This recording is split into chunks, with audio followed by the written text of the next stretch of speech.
golpe de Estado pressupõe e traz consigo uma tentativa também de abolição do Estado Democrático de Direito. Um golpe pressupõe, para que ele seja praticado, uma tentativa de se quebrar o Estado Democrático de Direito. Nem toda tentativa de abolição de bases do Estado Democrático de Direito, à luz do impedimento ou restrição dos poderes, significa se chegar a um golpe de Estado. Então, dentro dessa perspectiva, entendo que, no contexto, se aplica o princípio da consunção ou da absorção. Ou é um golpe de Estado, que traz consigo o caráter de também, nos termos do que diz o dispositivo, impedir ou restringir o exercício dos poderes constituídos, ou ficou apenas dentro das características da conduta, da tentativa de impedimento e restrição do exercício legítimo dos poderes. Dentro dessas circunstâncias, entendo, como colocado pela defesa, que a ação de abolir o Estado Democrático de Direito, por certo, já contém, por lógica, também, em alguma medida, essa busca de você inviabilizar o exercício legítimo das instituições democráticas. É importante, sob a minha ótica, também lembrar o seguinte: um golpe de Estado, ele demanda atos não só de destituição do poder, mas do estabelecimento de uma nova ordem jurídica e institucional. Então, eu tenho que retirar o poder eleito e instituir ou ter atos que me levem a buscar instituir um novo poder, ainda que ilegítimo. Eu preciso definir o que eu vou fazer com o Congresso Nacional, eu preciso definir o que eu vou fazer com o Supremo Tribunal Federal, eu preciso definir o que vai ser feito com a imprensa, com a liberdade das pessoas, no meio universitário, uma série de planejamentos e condutas que, com a devida vênia, não vi nesses manifestantes. A perspectiva da atuação deles era criar uma situação de instabilidade institucional, mas qualquer ação de golpe de Estado dependeria de uma ação de outras forças, basicamente dos militares. Então, mesmo aqueles que atuaram para inviabilizar o funcionamento das instituições democráticas, à luz dos elementos disponíveis nos autos, não se tem característica a ponto de levar uma destituição de um poder e instituição de uma nova ordem. Se me permite, o artigo 359-M, na verdade, fala em tentar, né? Então não se pressupõe a consumação, mas sim a tentativa. Só essa... Ambos falam em tentar. Exato. A questão, para mim, eles não agiram para tentar depor o governo. A deposição do governo dependeria, ou essa tentativa de deposição de atos que não estavam ao alcance da atuação dessas pessoas. Permite-me, ministro? Pois não. Porque acho que essa questão é extremamente importante. São dois pontos diversos, se eu entendi o que Vossa Excelência colocou. Ao dizer que eles não, ao alcance deles, não estavam instrumentos possíveis para o golpe de Estado, então aí seria o caso de absolvição.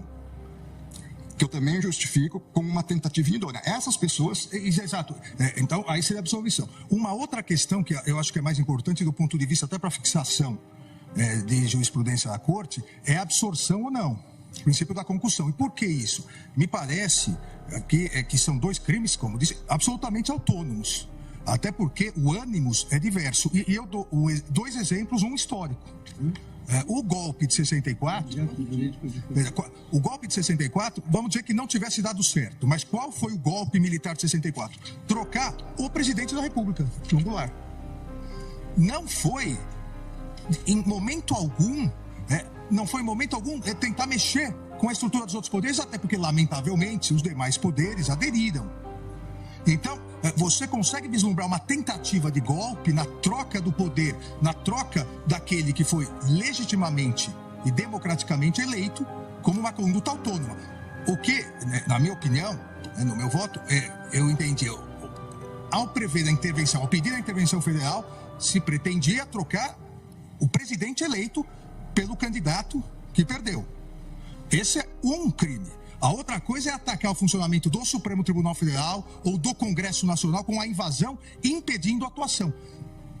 Volto alguns meses. Vamos dizer que essa conduta do dia 8 de janeiro fosse antes do final do mandato do anterior presidente. A conduta idêntica. As pessoas virem, atacarem violentamente, invadirem. Nós não teríamos a acusação de golpe de Estado, porque elas não estavam pretendendo trocar o presidente, mas elas estavam pretendendo obstaculizar o andamento do Supremo Tribunal Federal e do Congresso. Tenho dúvidas, ministro Alexandre, por quê? Nesse exemplo também de uma ação anterior ao encerramento do exercício do mandato do ex-presidente. Porque, formalmente, teríamos também uma consideração de um poder legitimamente eleito que estaria impedido. Na minha análise, à luz dos fatos dessas figuras, desses manifestantes vândalos criminosos, deles não tinha ação idônea para destituir um poder. Nós podemos encontrar ação idônea em outras ações. Não, eu compreendo. A minha única preocupação aqui, e nesse debate, eu entendo que se encontrássemos essas condutas, poderia haver os dois, mesmo conforme a situação, poderia até haver os dois crimes. Então, eu acho que o importante de definirmos é exatamente isso, do ponto de vista geral. Os dois crimes podem coexistir em concurso material, dependendo da circunstância. Veja, nós estamos tratando pela primeira vez da aplicação de uma norma penal com conceitos bastante indeterminados. De uma lei extremamente nova. Então você pega o conceito. O que é Estado Democrático de Direito? É um conceito amplo, onde nós podemos, em alguma medida, encaixar várias questões.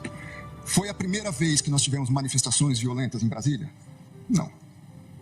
Nós já tivemos invasão do Congresso Nacional violenta. Nós já tivemos ministérios aqui postos com incêndio, fogo. Nós já tivemos outras manifestações violentas.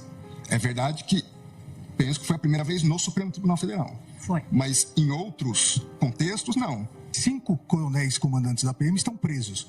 Exatamente porque desde o final das eleições se comunicavam por zap, dizendo exatamente que iriam preparar uma forma de, havendo manifestação, a Polícia Militar não reagir. Então, claramente, a Polícia Militar, que eu também fui ministro da Justiça e sabemos nós dois, que o ministro da Justiça não pode utilizar a Força Nacional se não houver autorização do governo, do Distrito Federal, porque isso fere o princípio federal. Não em relação aos prédios federais. Mas não em relação à Praça dos Três Poderes. Mas em relação às edificações federais, ele pode e deve com fazer. todo respeito, Vossa Excelência, querer falar que a culpa do 8 de janeiro foi do ministro da Justiça... Vossa Excelência que está dizendo isso. É um absurdo. Vossa Excelência que está dizendo isso. 5 comandantes estão presos. Muito embora eu queria e o Brasil quer ver esses vídeos do Ministério. Quando o ex-ministro da Justiça, que sucedeu Vossa Excelência, fugiu para os Estados Unidos... Eu sou advogado de ninguém e jogou o celular dele no lixo. Eu não sou advogado e foi de preso. ninguém. E agora Vossa Excelência vem no plenário do Supremo Tribunal Federal, que foi destruído, para dizer que houve uma conspiração do governo contra o próprio governo. Não coloque palavras na minha boca. Não coloque palavras na minha boca. Não coloque palavras na minha boca. Tenha dó, Vossa Excelência.